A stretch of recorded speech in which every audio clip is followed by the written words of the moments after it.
ইয়াত হ্যাঁ পারপারা এই যে মাটি কাটি আছে আপোনালোকৰ ক্ষতি হৈছে নেকি কিবা? ক্ষতি হয়েছে তো কি ক্ষতি? রাস্তাতে আমরা নড়াচড়া জুলুম হয় হুম। তারপরে আমরা গরু বাছুর নদীর পাড়ে আল্লাহ হারাও এখানকার কয়টা ঘর আছে আমার সেইরকম বাসা বলি বিরাট খারাপ করছে কালকে করছে এইবিলাক কি মেদি মাটি না সরকারি মাটি? সরকারি মাটি মাকড়ি বুনছে তারপরে তিল বুনছে আবাদ করছে হেঙ্গার মধ্যে একটা গরু সরু আবারও দেয় না যদি রাস্তা দেন নেই 18 মাগো আছে আমরা ছোট মানুষ আমরা কিছু বুঝি না তাও জানি যে 18 হে 18 জায়গা দেয় মাগো নদীর পারে গরু জাফাবার আনবার দেয় না। এই যে ট্ৰেক্টৰেৰে মাটি কাটি আপোনালোকৰ গাঁৱৰ ওপৰেদি লৈ যায় অসুবিধা নহয়? অসুবিধা হয় ঘৰত থাকবা নৰো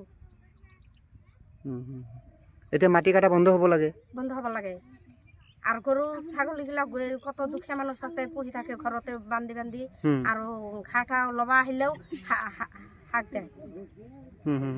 চৰকাৰী মাটি বেদখল কৰিছে, সরকারি মাটি বেদখল করেছে, আপোনালোকৰ অসুবিধা হৈছে? অসুবিধা হয়েছে।